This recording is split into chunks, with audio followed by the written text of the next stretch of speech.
Woman finds old poems in her mother's drawer. Then everything changes. A story of resilience and hope that will touch your heart. Welcome back. Leave a like on the video, subscribe to the channel, and enjoy the story. At 53, Francine never expected to return to her childhood home. The two-story Victorian house with its weathered blue paint and wraparound porch stood exactly as she remembered it, nestled on Maple Street in the coastal town of Port Haven, Maine. Yet here she was, pulling her sleek sedan into the gravel driveway, the ocean breeze carrying the familiar scent of salt and pine that had once been the backdrop of her youth. The call had come 3 days ago. Her mother had accidentally left the stove on, causing a small kitchen fire that alerted the neighbors. What was supposed to be a quick weekend visit to check on her mother had quickly evolved into something far more complicated. "Mum!" Francine called out as she entered the house, her designer heels clicking against the worn hardwood floors. The sound echoed through the quiet home, a stark contrast to the bustling corporate office in Boston, where she'd spent the last 20 years building her career as an accountant. "In here, dear," came the reply, her mother's voice drifting from the living room. Francine found Geraldine Peterson sitting in her favorite armchair, a faded floral piece that had been part of the family home for as long as Francine could remember. At 78, Geraldine still maintained the elegant posture that had defined her throughout Francine's childhood, but something was different. Her silver hair, usually neatly styled, hung loosely around her face, and she wore a cardigan, buttoned incorrectly over what appeared to be a nightgown, at 2 in the afternoon. "I wasn't expecting you until tomorrow," Geraldine said, though Francine had called twice that morning to confirm her arrival time. "Mom, it's Friday. I told you I'd be here today," Francine replied gently, setting her bag down and moving closer to her mother. It was then that she noticed Geraldine was wearing one blue slipper and one red one. The kitchen told a more alarming story than the minor fire reported by the neighbors. Dishes were piled haphazardly in the sink, some with food still crusted onto their surfaces, entirely out of character for the meticulously clean woman who had raised her. The refrigerator contained several expired food items, some dating back months. But it was the stack of mail on the counter that sent a chill down Francine's spine, dozens of unpaid bills, some with final notices stamped across them in bold red letters. "Mum, have you been opening your mail?" Francine asked, trying to keep her voice steady as she held up an overdue property tax notice. Geraldine waved dismissively. "Oh, that's just junk, nothing important." Over the next 24 hours, Francine discovered more concerning signs. Her mother's once meticulous checkbook hadn't been updated in months. Her medication was disorganized, with some prescriptions unfilled, and her calendar showed missed doctor appointments. When Geraldine couldn't remember the name of her next-door neighbor of 15 years, Francine knew this wasn't simply her mother being forgetful. The local doctor's appointment on Monday confirmed her worst fears. "Your mother is experiencing cognitive decline consistent with the early stages of dementia," Dr. Martin explained gently, as Geraldine sat beside Francine, fidgeting with the buttons on her cardigan. "It's not uncommon for individuals to hide their symptoms, often because they don't recognize them themselves or they're afraid of losing their independence." The weight of this diagnosis crashed down on Francine like a physical force. With no siblings to share the burden, her brother Thomas had passed away 10 years ago in a boating accident, and her mother stubbornly refusing to consider assisted living facilities, Francine found herself at an impossible crossroads. "I can manage just fine on my own," Geraldine insisted on the drive home, her voice carrying the same authoritative tone that had guided Francine through childhood. "A little fire doesn't mean I need a babysitter." Francine gripped the steering wheel tighter. "Mum, it's not just the fire. You have unpaid bills, expired food, missed appointments." "I said I'm fine," Geraldine snapped, then immediately softened, reaching over to pat Francine's hand. "I'm sorry, dear. I know you're busy with your important job in the city. I don't want to be a burden." Those words echoed in Francine's mind as she made the call to her boss later that evening. "I need to take a leave of absence," she explained, her voice wavering slightly as she stood in her childhood bedroom, now converted into a simple guest room. "My mother needs me. 6 months should be enough to get things sorted. Howard Blanchard, the senior partner at Matthews and Blanchard Financial Services, was less than sympathetic. 6 months? Francine, we're in the middle of the Anderson merger. The board is counting on your analysis. I understand, but this is an emergency. My mother... Can't you hire someone? There are services for this sort of thing. Francine felt a flash of anger. 20 years of dedication, of working weekends and holidays, of postponing vacations for urgent projects, and this was his response. I'll have the preliminary analysis on your desk before I leave, but I need to do this, Howard. I'm taking the family medical leave. After hanging up, Francine sank onto the edge of the twin bed, her carefully constructed life suddenly unraveling around her. The corner office with its view of Boston Harbor, the condo in Beacon Hill, the relationship with Richard that had survived largely because of their mutually busy schedules, all of it suspended for a world she had left behind decades ago. But as she heard her mother in the kitchen below, opening and closing cupboards while humming an old tune slightly off-key, Francine knew she had no choice. The woman who had sacrificed everything to raise her after her father's early death now needed her, whether she was willing to admit it or not. 6 months, Francine whispered to herself, trying to imagine how she would condense her life into this small coastal town again, even temporarily. Just 6 months to get things sorted. She had no way of knowing that those 6 months would stretch into a journey that would completely transform her understanding of her mother, her hometown, and ultimately, herself. The transition was anything but smooth. Within a week, Francine's carefully structured life dissolved into a chaotic routine of doctor appointments, medication schedules, and constant vigilance. Her morning ritual of premium coffee and financial news podcasts gave way to making sure her mother took her blood pressure medication before breakfast and didn't turn on the stove unsupervised. Geraldine vacillated between moments of perfect clarity and disturbing confusion. Some mornings she was the sharp-witted, capable woman Francine remembered, discussing town politics or commenting on Francine's choice of outfit with her usual candor. Other days she would call Francine by her Aunt Catherine's name, her mother's sister who had passed away years ago, or insist that she needed to prepare dinner for Francine's father, who had been gone for nearly 30 years. "Your father will be home from the shipyard soon," Geraldine said one evening, searching frantically through the kitchen drawers. "He likes his potatoes well done."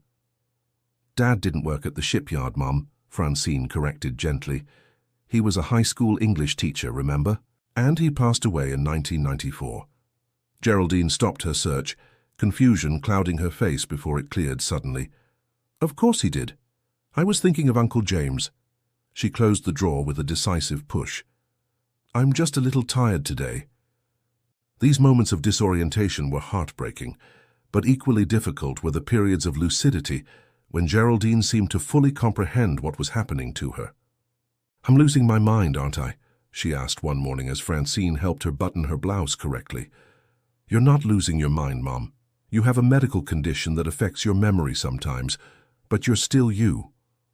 Geraldine's eyes, the same deep blue as Francine's own, filled with tears. "I don't want to become a burden to you. You have your own life." "You were never a burden to me," Francine assured her, though the mounting stack of work emails she hadn't yet had time to address told a different story about the professional cost of her decision. The strain extended beyond Francine's career. Her long-distance relationship with Richard began to fray under the pressure of her extended absence. Their nightly phone calls grew shorter, his questions about her return to Boston more frequent.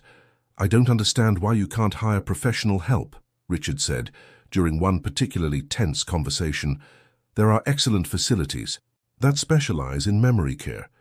"She's not ready for a facility, Richard, and she refuses to have strangers in her home," Francine explained for what felt like the 100th time, her patience wearing thin as she sat on the back porch, watching the sunset over the bay while her mother napped inside.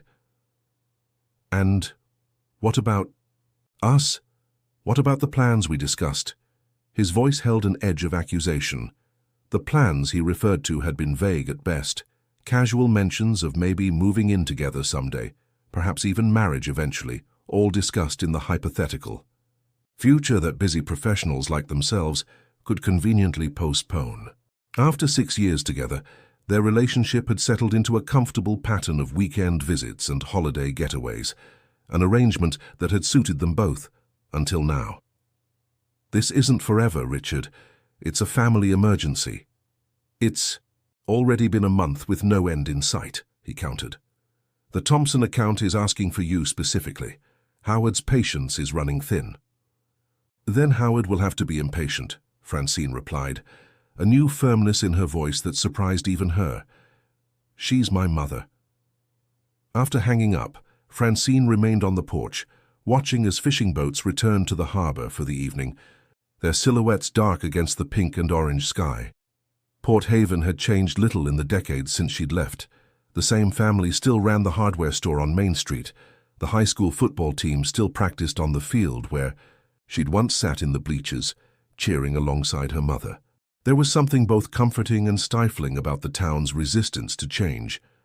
"Yoo-hoo! Francine, is that you?" A voice called from the neighboring yard, interrupting her thoughts. Tina Dimitriou, her mother's next-door neighbor, waved enthusiastically from her garden.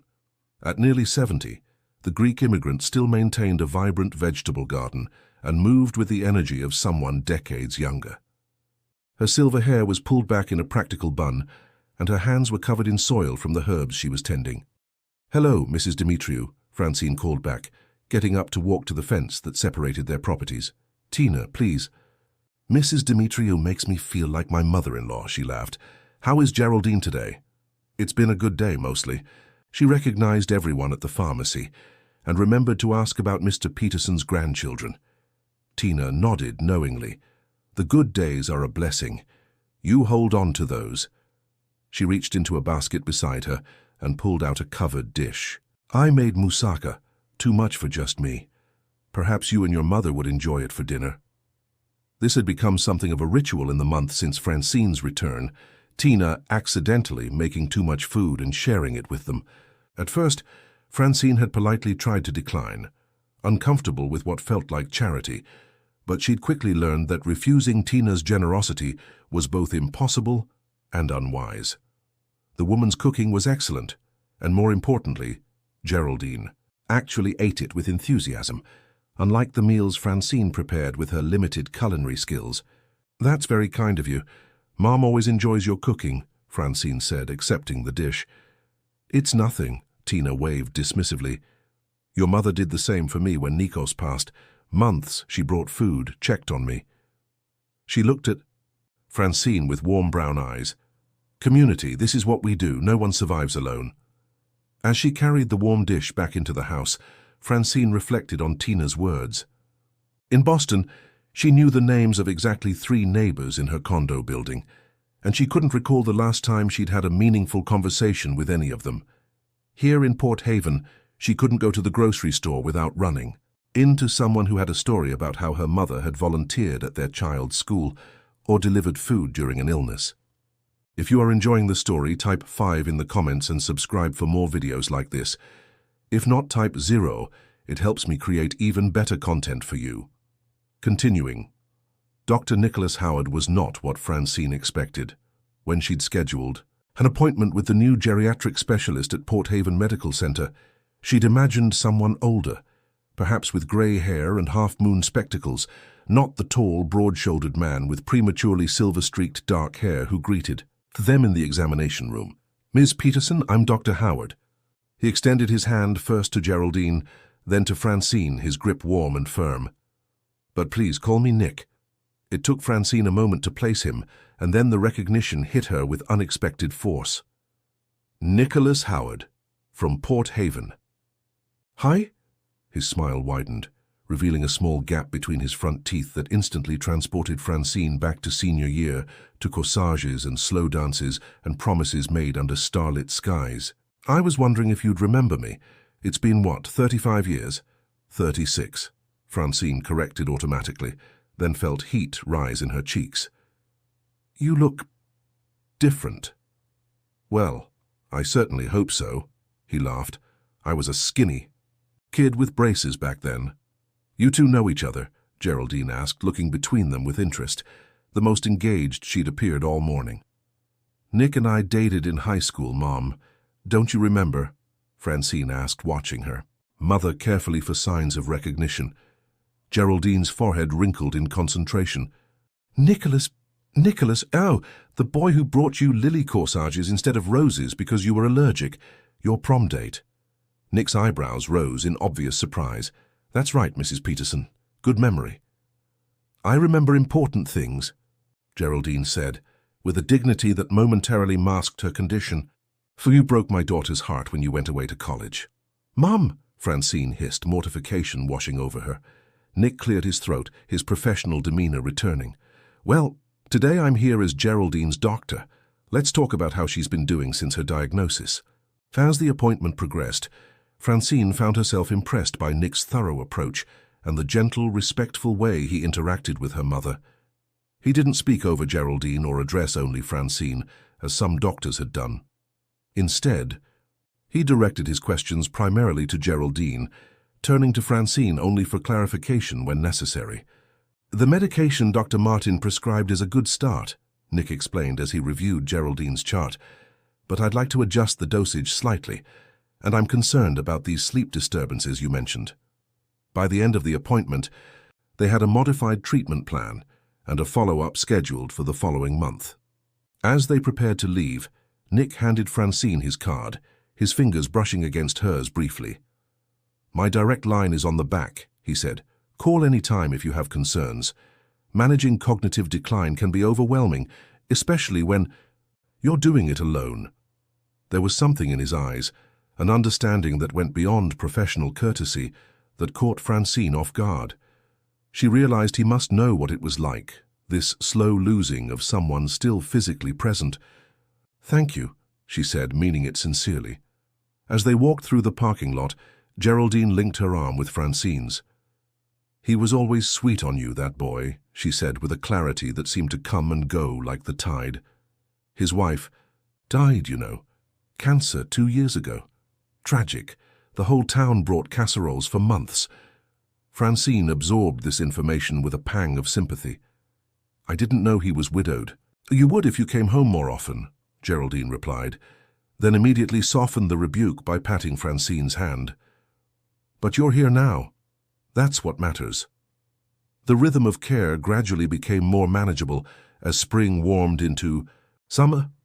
Francine established systems to compensate for her mother's declining memory, labeled medication containers, a large calendar with appointments written in bold letters, post-it notes on the refrigerator with daily reminders. She set up automatic payments for utilities and property taxes, organized her mother's financial affairs, and found a cleaning service willing to come bi-weekly despite Geraldine's initial protests. Her corporate life receded further with each passing week. The urgent emails dwindled as projects were reassigned. Richard's calls became less frequent, particularly after Francine missed their 6th anniversary because Geraldine had wandered out of the house at midnight, convinced she needed to feed a cat they hadn't owned in 15 years. By the time Francine found her mother in the backyard, calling for a pet that existed only in memory, she had missed 3 calls from Richard and the dinner reservation he'd made at their favorite Boston restaurant. I can't do this anymore, Francine, Richard said when she finally called him back the next morning. I feel like I'm in a relationship with a ghost.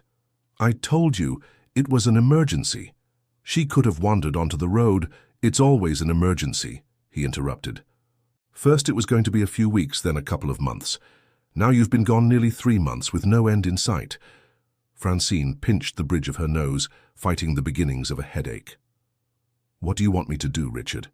Abandon her? I want you to be realistic. Hire professional help. Put her in assisted living. Make arrangements that don't involve sacrificing your entire life. Our life. His words struck a nerve. This isn't a sacrifice. It's a responsibility. She's my mother, and I'm supposed to be your partner, Richard countered. But I haven't felt like that in months. I've been offered the Singapore position. The revelation landed like a blow. They'd discussed the possibility of this international assignment months ago before her mother's diagnosis and had jointly decided it wasn't right for them. The distance would be too great, the time difference too challenging for their already limited time together. Singapore? But we agreed. No, you agreed, Richard corrected. And that was before your extended sabbatical from both your career and our relationship. The conversation ended with an ultimatum, thinly disguised as a choice. Richard would be leaving for Singapore in 3 weeks. He wanted Francine to come with him, after she arranged professional care for her mother, of course. The unspoken implication was clear. Choose him or choose her mother. The decision, when it came down to it, wasn't really a decision at all. Francine wouldn't abandon her mother at her most vulnerable. And she realized, with a clarity that should have perhaps come years earlier, that any partner who would ask her to do so wasn't someone she wanted to build a future with. The relationship ended with a finality that was almost a relief, though. It left Francine feeling more isolated than ever, in the small coastal town where everyone seemed connected except her. Her isolation was compounded by a troubling discovery 3 months into her stay. While organizing her mother's medication one evening, Francine noticed discrepancies in the pill counts. A more thorough investigation revealed that Geraldine had been secretly hoarding her memory medication, hiding pills in an old jewelry box in her dresser drawer instead of taking them as prescribed. "Mom, why aren't you taking your medicine?" Francine asked, holding the small collection of pills in her palm, trying to keep accusation from her voice. Geraldine, seated at her vanity, looked at Francine's reflection in the mirror rather than turning to face her directly. "They make me feel foggy," she admitted. "I'd rather have clear bad days than foggy almost good ones."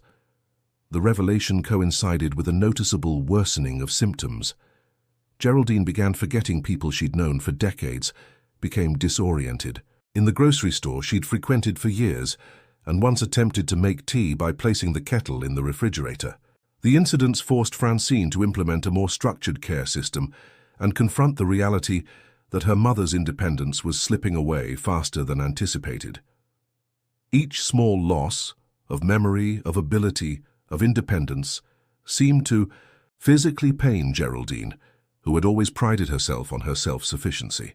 After Francine's father died, Geraldine had worked 2 jobs to keep their home, never remarrying, focusing instead on providing stability for her children.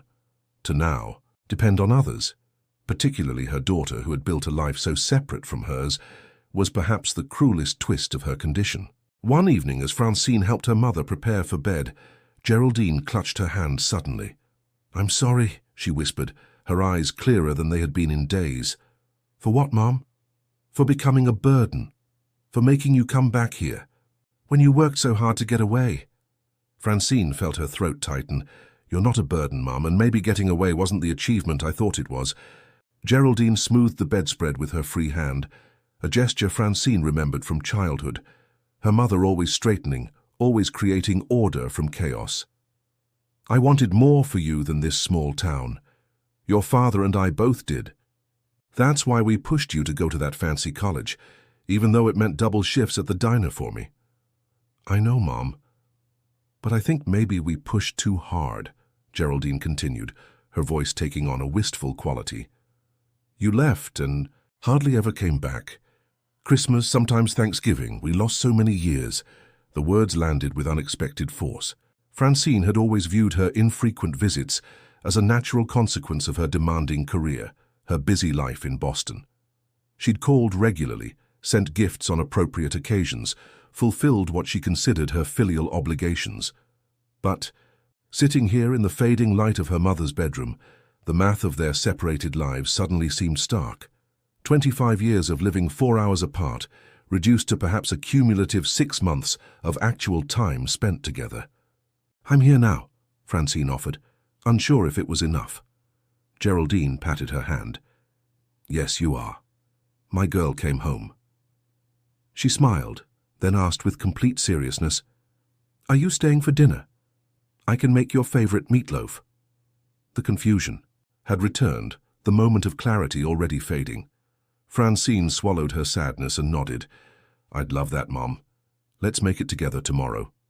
The following weekend, the annual Port Haven Summer Festival transformed the town's harbor area into a vibrant celebration of community and tradition. Colorful banners hung from lampposts. Local vendors set up booths selling everything from handcrafted jewelry to fresh lobster rolls, and a makeshift stage hosted local musicians and dance groups throughout the day. Francine had initially been hesitant to take her mother, concerned about how she would handle the crowds and commotion, but Geraldine had insisted, growing uncharacteristically agitated at the suggestion that she might miss the festival she had attended every year of her adult life. "I'm not dead yet, Francine," she'd said firmly, "and I'm certainly not missing Mrs. Johnson's blueberry pie contest. Her crust is always too thick and someone needs to tell her." So they went, moving slowly through the festival grounds, Francine maintaining a protective hand at her mother's elbow as they navigated the crowded pathways between booths. To Francine's surprise, the familiar environment seemed to anchor Geraldine. She greeted old friends by name, recounted stories from past festivals with remarkable detail, and even correctly identified several of her former students from her days as a school secretary, now adults with children of their own. "Mrs. Peterson, so good to see you," a middle-aged woman exclaimed, approaching them with a teenage girl in tow. "This is my daughter, Emma. Emma, this is Mrs. Peterson, who always snuck me an extra cookie in the school cafeteria when I had a bad day." "Jennifer Miller," Geraldine said without hesitation. "Class of '92. You wrote beautiful poetry for the school literary magazine." Jennifer beamed, clearly pleased to be remembered. "I did. I can't believe you recall that. I typed up every submission for that magazine for 15 years, Geraldine replied with a hint of pride. "I remember all my special students." As they continued through the festival, similar encounters repeated. Former students, colleagues. From the school, neighbors past and present all greeted Geraldine with genuine affection and respect. Francine found herself seeing her mother through new eyes, not just as her parent, but as a person who had touched countless lives in this community, while Francine had been building her career in Boston. They eventually settled at a picnic table, near the harbor, where a band played familiar tunes from the 60s and 70s. The music seemed to transport Geraldine to another time. As "Stand By Me" filled the air, she closed her eyes and swayed gently to the rhythm. "Your father and I danced to this at our wedding," she said, opening her eyes to look at Francine. "He had 2 left feet, but he tried so hard, stepped on my toes 3 times during our first dance." "I didn't know that," Francine replied, realizing how little she knew about her parents' early life together. "Oh, there's so much you don't know," Geraldine said, not unkindly. "Like the time you decided to cut your own hair the night before. Your kindergarten photos, and I had to chase you around the house with scissors to even it out. Or when you fell into the harbor during the festival when you were 7 because you were trying to feed the seagulls. Nicholas Howard's father pulled you out, and you cried more about losing your ice cream cone than about nearly drowning." Francine stared at her mother in astonishment. "I don't remember falling into the harbor at all." "Of course you do," Geraldine insisted, then launched into a detailed account of the incident, describing the yellow sundress Francine had been wearing, the strawberry ice cream that had been lost to the sea, and how she'd wrapped Francine in a scratchy wool blanket from someone's picnic basket, while her clothes dried in the summer sun. As her mother spoke, fragments of the memory began to surface in Francine's mind. The cold shock of the water, the scratchy blanket against her skin, the sticky residue of ice cream on her fingers. It was a memory she hadn't recalled in decades, buried beneath layers of adult concerns and corporate deadlines. Throughout the evening, more such memories emerged as the familiar music, smells, and surroundings triggered something in Geraldine, who began recounting detailed stories from Francine's childhood that she herself had forgotten. Each story revealed not just moments from Francine's past, but insights into her mother's perspective, her pride in Francine's achievements, her worry during adolescent rebellions, her loneliness after Francine left for college. It was during the fireworks display that closed the festival, as they sat side by side on a harbor bench, watching explosions of color reflect on the dark water, that Francine was struck by an idea. If familiar environments and sensory experiences could temporarily improve her mother's recall, perhaps she could create a project that would help preserve those memories while they still existed.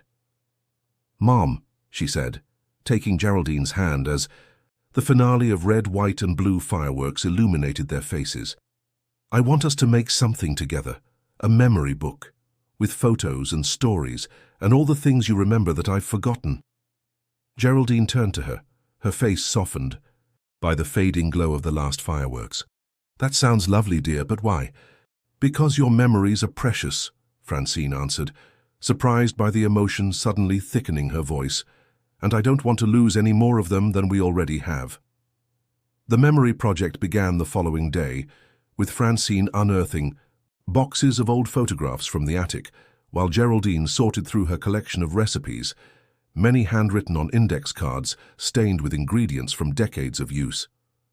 They worked together at the dining room table, organizing images chronologically and recording Geraldine's narration of the stories behind them. The project provided structure to their days and seemed to stimulate Geraldine's cognitive abilities. On her good days, she would recall with astonishing precision the circumstances surrounding a particular photograph, the weather that day, what they had for dinner afterward, conversations that had taken place. Even on her more confused days, the physical act of handling the photographs and seeing familiar faces often helped ground her in reality. As summer transitioned to autumn, painting the maple trees lining their street in brilliant shades of red and gold, Francine found herself settling into a rhythm that no longer felt like a temporary arrangement. The 6-month leave she had negotiated was nearing its end, yet the thought of returning to her Boston life felt increasingly distant, like a path diverging in a forest that she could no longer clearly see. Howard Blanchard had made his position clear in their last phone conversation: return or resign. The firm had restructured in her absence, distributing her clients among other accountants. The Anderson merger, once her primary professional concern, had been completed without her analysis. Her corporate identity, so carefully cultivated over 2 decades, had begun to feel like a costume she had once worn rather than an essential part of herself. One rainy October afternoon, while organizing her mother's home office in search of insurance documents, Francine made a surprising discovery. In the bottom drawer of the old oak desk, beneath folders of household receipts and warranty information, lay a worn leather portfolio. Curious, she pulled it out and unzipped it, revealing dozens of yellowed pages of typing paper, each covered in neatly typed verses. Poems. Francine lifted one of the pages, reading the title aloud. Coastal Echoes, by Geraldine Peterson. At the sound of her name, Geraldine looked up from the recipe box she was sorting through at the kitchen table. "What did you say, dear?" Francine carried the portfolio to the kitchen. "Mom, what are these? Did you write these poems?" Geraldine's eyes widened slightly at the sight of the leather case. She reached for it with hands that trembled slightly. Whether from emotion or her condition, Francine couldn't tell. "Where did you find this?" "In your desk drawer. I was looking for the homeowner's insurance policy." Francine sat beside her mother as Geraldine carefully removed more pages from the portfolio, handling them with a reverence that suggested they held significant meaning. "I haven't seen these in years," Geraldine murmured, her fingers tracing the typed words. "I thought perhaps I'd thrown them away during one of my cleaning sprees." "You never told me you wrote poetry." A wistful smile crossed Geraldine's face. "There's a lot I never told you, Francine. It never seemed important enough to mention during your brief visits home." The gentle rebuke stung, but Francine couldn't deny its truth. "May I read them?" Geraldine nodded, passing her one of the pages. "This one was published in the Atlantic Literary Review in 1975. Your father was so proud he framed the acceptance letter. It hung in his classroom for years." Francine's eyes widened. "Published? You were a published poet?" "Nothing famous," Geraldine demurred. "Just small literary magazines mostly. But yes, I had about 24 pieces published over the years." As Francine read the poem, a beautifully crafted reflection on motherhood and the sea, she felt as though she were meeting a stranger. The woman who had raised her, whom she had always seen primarily as a mother, her mother, had been an artist all along, creating work of genuine literary merit that Francine had never known existed. "This is beautiful, Mom," she said honestly, her voice barely above a whisper. "You sound surprised," Geraldine remarked, with a flash of her old sharpness. "I am," Francine admitted. "Not that it's beautiful, but that I never knew this side. Some of you existed. Why didn't you ever tell me? Geraldine carefully gathered the poems, returning them to their leather home. By the time you were old enough to appreciate such things, you were already focused on more practical matters. Business, classes, internships, building your career. Poetry seemed frivolous in comparison to your ambitions. The words landed with unexpected weight. Had she really been so dismissive of anything that didn't align with her narrow definition of success? Had she made her mother feel that her creative pursuits weren't worthy of mention? "Would you read one to me?" Francine asked, gesturing to the portfolio. Geraldine hesitated, then selected a page and adjusted her reading glasses. As she began to recite the poem titled September Remembrance, something remarkable happened. Her voice, which had often been uncertain and wavering in recent months, grew strong and clear. The words flowed from her with a confidence Francine hadn't witnessed since before her diagnosis. Even more astonishing, when Geraldine reached what appeared to be the end of the typed poem, she continued for several more lines, adding new verses that weren't written on the page, an extension of a poem she had composed decades earlier, created spontaneously in the moment with perfect meter and imagery that matched the original work. When she finished, there was a moment of profound silence between them, broken only by the gentle patter of rain against the kitchen windows. "Mom, that was incredible," Francine said, awestruck. "How did you— Those last verses weren't on the page." Geraldine looked momentarily confused, then smiled with a hint of pride. "The poem wasn't finished. It never felt complete to me. I suppose it just needed time to find its ending." "Would you read more?" Francine asked, pulling her chair closer. Over the next several hours, they sat at the kitchen table as the afternoon rain gave way to evening fog, with Geraldine reading. Poem after poem. Some triggered clear memories for her, and she would pause to share the circumstances of their creation, a particular sunset that inspired Harbor Lights, the birth of Francine's brother that prompted New Stars in Heaven. Others seemed to confuse her, as though they had been written by someone else entirely, yet even these she read with remarkable fluency. When Geraldine finally grew tired, Francine helped her to bed, her mind reeling from this new dimension of her mother that had been revealed. As she tucked the blankets around Geraldine's shoulders, her mother reached up to touch her cheek. "You have ink on your soul, too," Geraldine said softly. "You just buried it under all those numbers." "What do you mean?" "You used to write such lovely stories as a girl. Remember, you'd fill those little notebooks with tales about mermaids and pirates." Geraldine's eyes were growing heavy with sleep. "I always thought you'd be a writer someday." Francine did remember those notebooks, though she hadn't thought about them in decades. Writing stories had been her first love, long before she discovered her facility with mathematics and accounting. Somewhere along the way, practicality had won out over passion, a choice she had never really questioned until this moment. The discovery of her mother's poetry transformed their relationship. Each evening, they would read together with Francine, often recording these sessions on her phone, capturing her mother's voice and the remarkable moments of clarity that the poems seemed to trigger. The creative connection became a bridge between them, spanning not just Geraldine's cognitive gaps, but also the years of emotional distance that had grown during Francine's long absence from Port Haven. Meanwhile, Francine's financial resources were dwindling. The leave from Matthews and Blanchard had been unpaid after the first 6 weeks, and her savings, while substantial, hadn't been meant to sustain 2 people indefinitely. Howard had made the firm's position clear. Her position had been filled.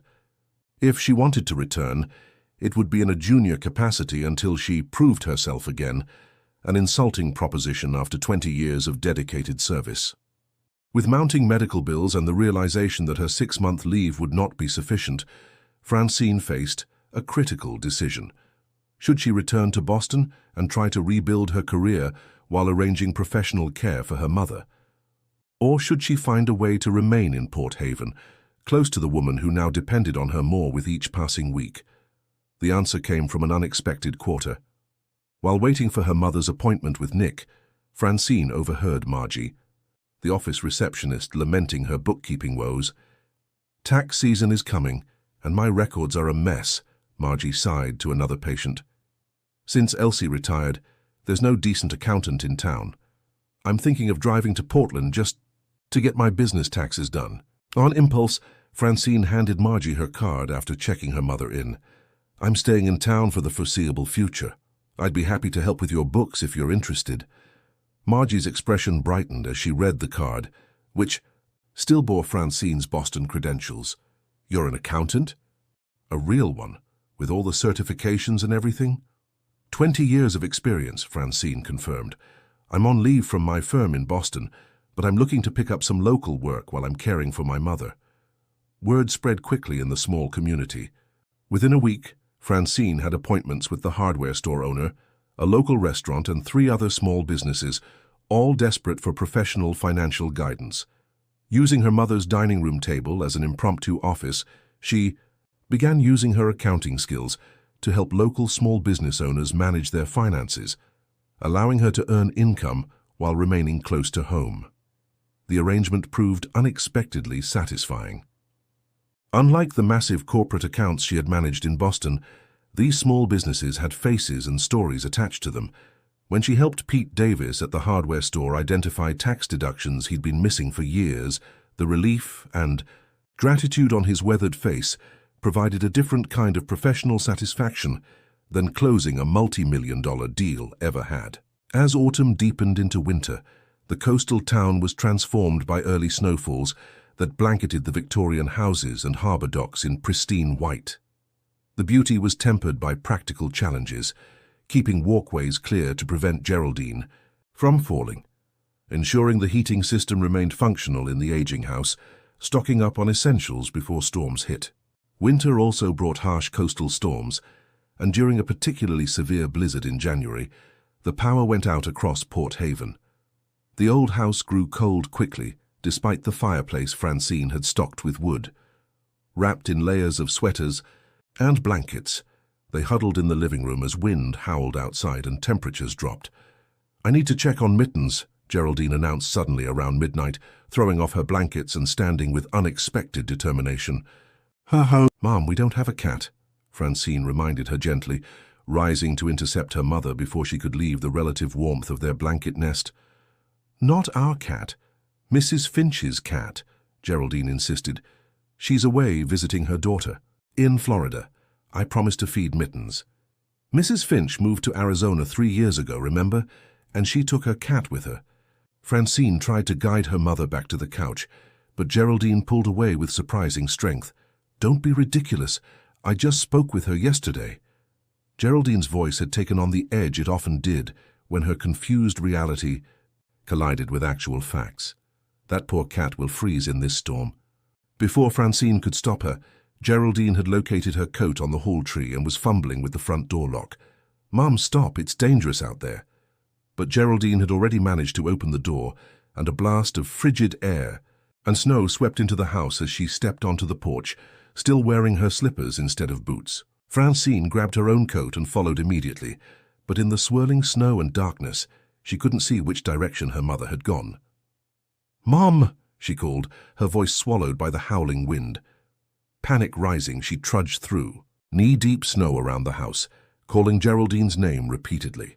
The bitter cold stung her face and penetrated her hastily donned clothing, and she could only imagine how quickly her mother, with her slowed circulation and thin frame, would succumb to the elements.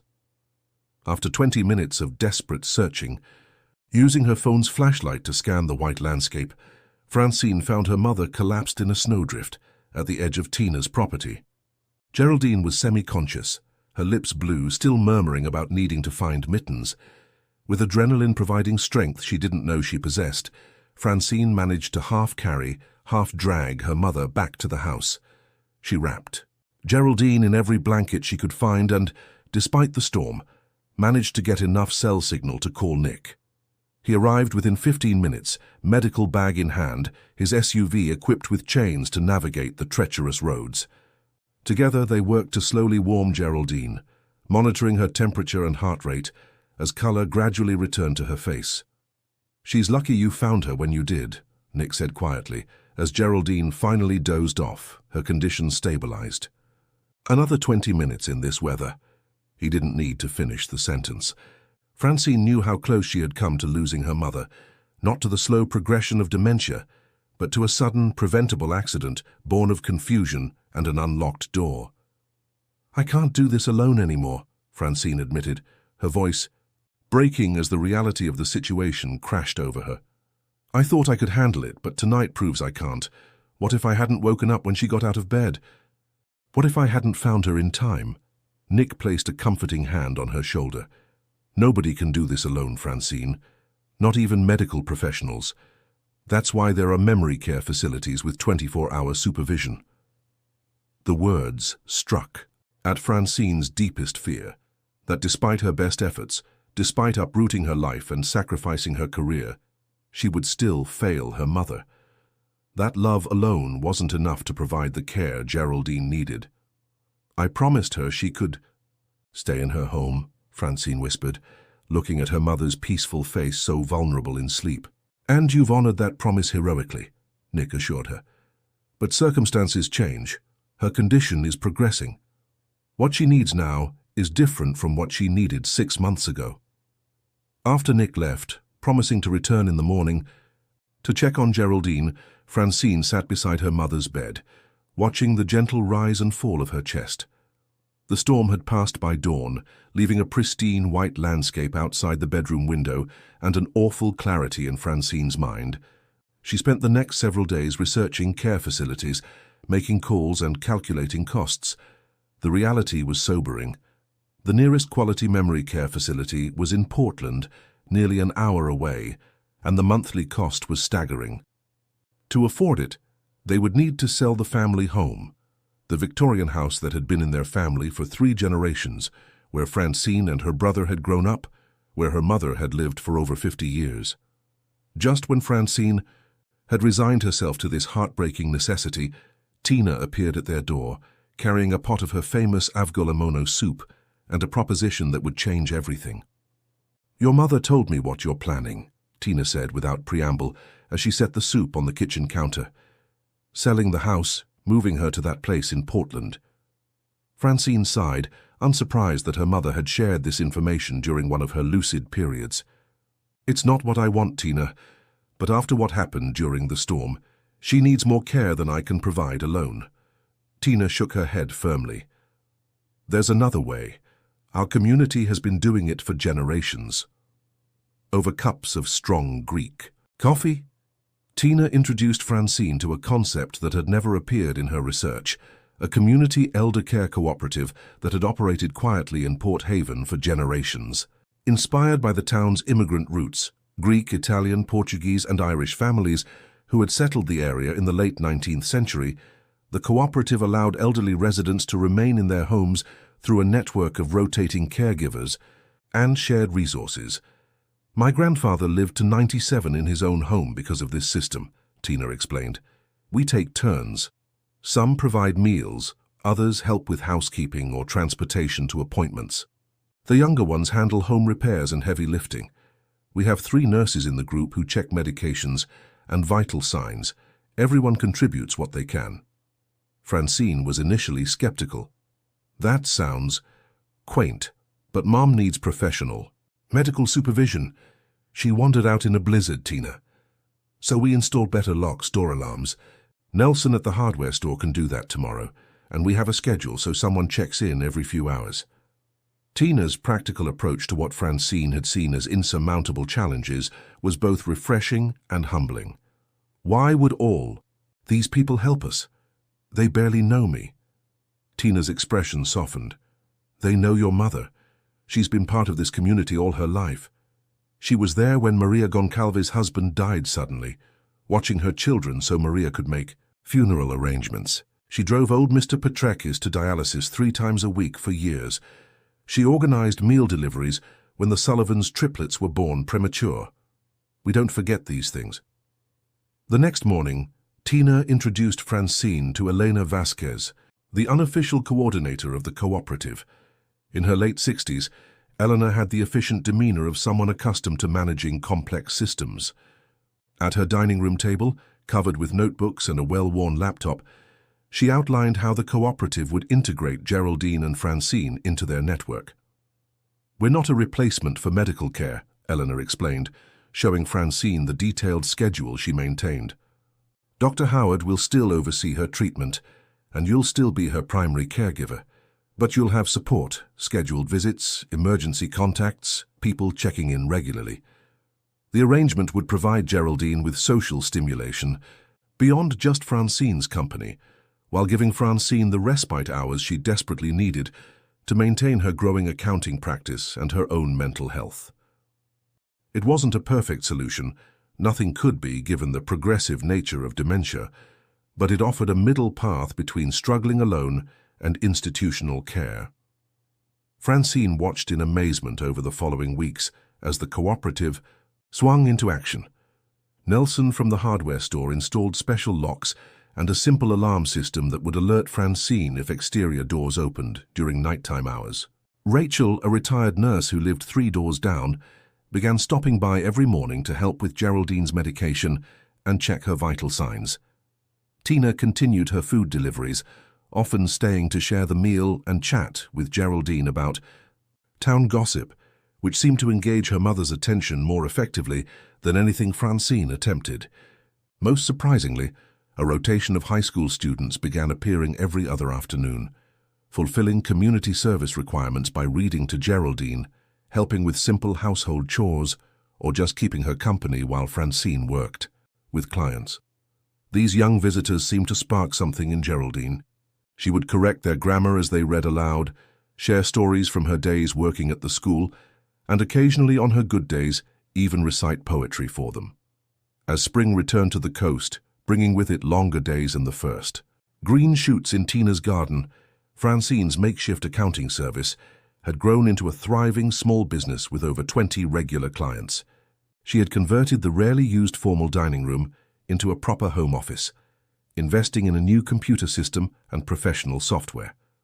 Word of her expertise had spread beyond Port Haven to neighboring coastal towns, bringing inquiries from larger businesses that would have once been beyond her interest, but now represented exciting challenges. With her mother's condition stabilized through the consistent care routine and social engagement from the cooperative, Francine faced a new decision when Matthews and Blanchard unexpectedly reached out. Howard himself called, his tone notably warmer than in their last conversation months ago. "We've lost the Westover account," he admitted without preamble. "They specifically asked for you, said no one else understood their particular tax situation the way you did. The board is willing to offer you a promotion to senior partner if you'll come back and recover the account. You could work remotely.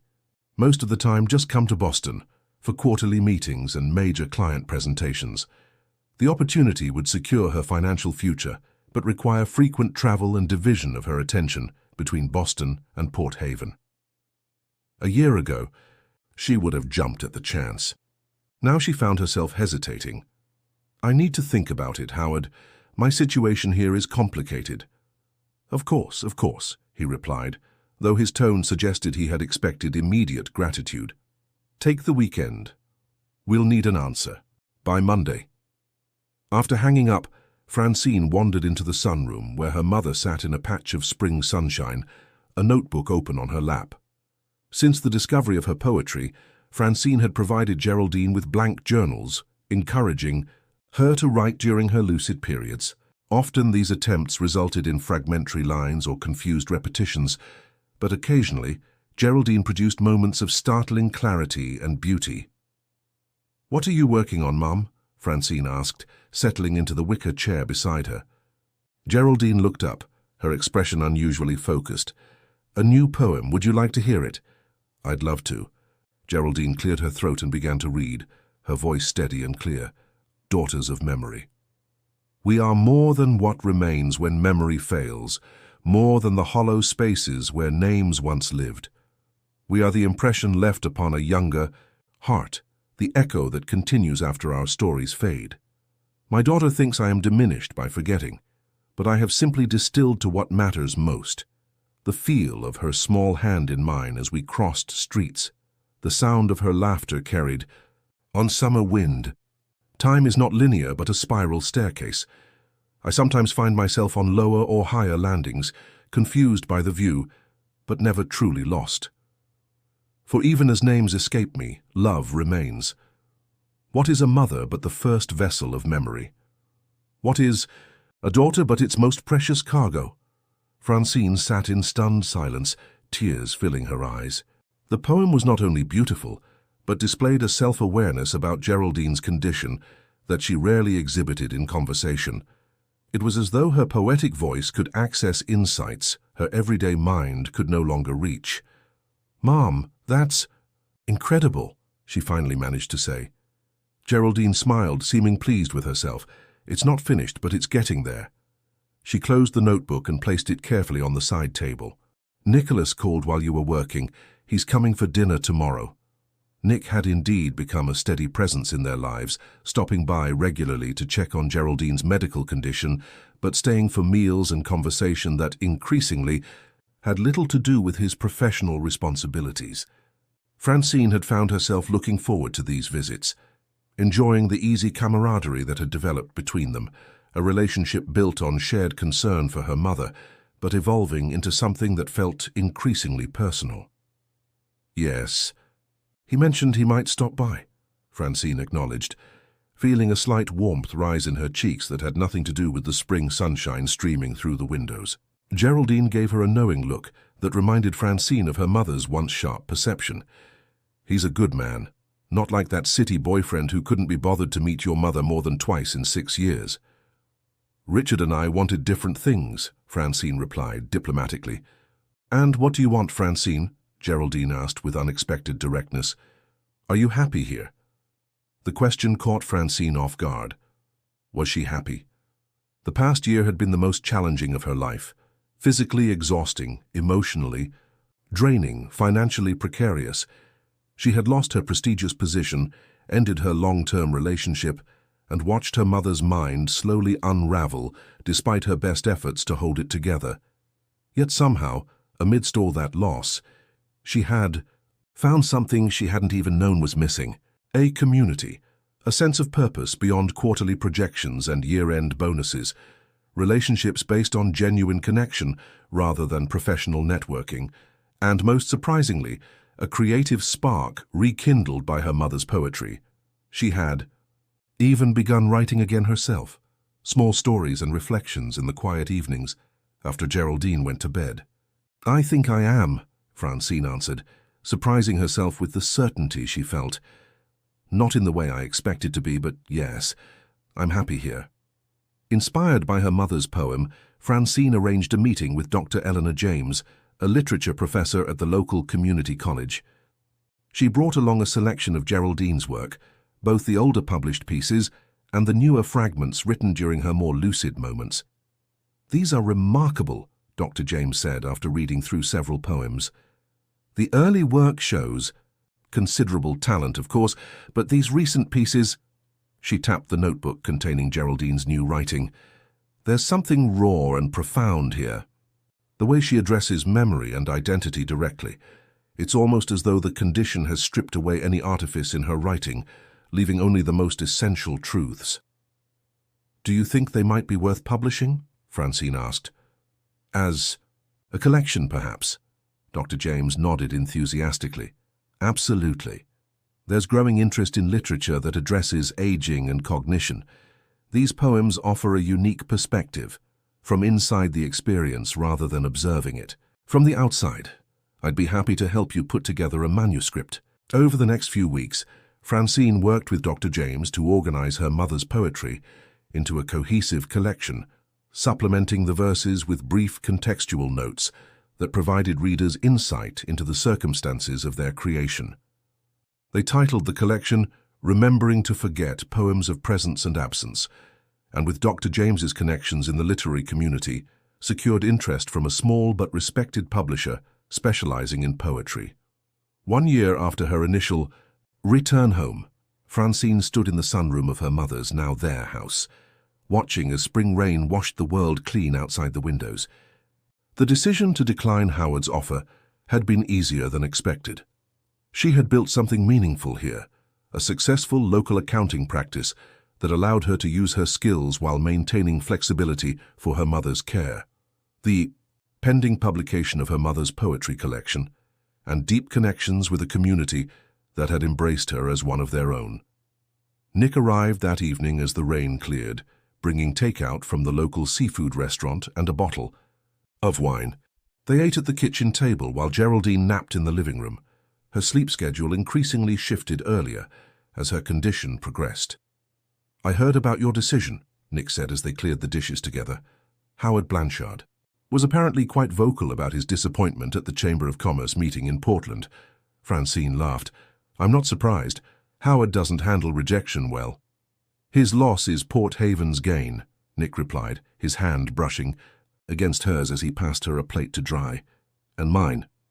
The simple admission hung in the air between them, acknowledgement of the unspoken attraction that had been building for months.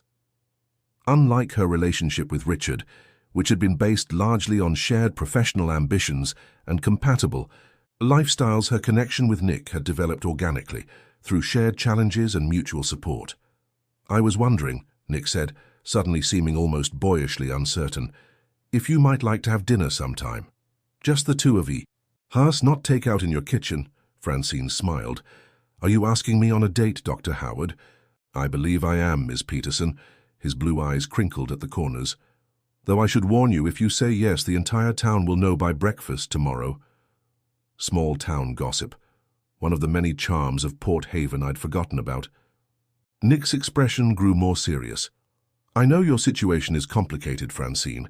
Your mother, your new business, all of it. I'm not offering a fairy tale ending here. Just companionship. Someone to face whatever challenges come next alongside you." The honesty of his offer touched her deeply. It wasn't a grand romance or a perfect solution to the difficulties that still lay ahead with her mother's condition. It was something more valuable, the promise of partnership through whatever the future held. "I'd like that," she said simply. Later that evening, after Nick had gone and Tina had come by to sit with Geraldine while Francine answered some urgent client emails, mother and daughter sat together on the porch swing, watching the sunset paint the sky in brilliant oranges and pinks over the harbor. It was a good day for Geraldine. She had recognized everyone, followed conversations, and even helped prepare a simple salad for dinner without confusion. "Beautiful, isn't it?" Geraldine remarked, gesturing toward the sunset.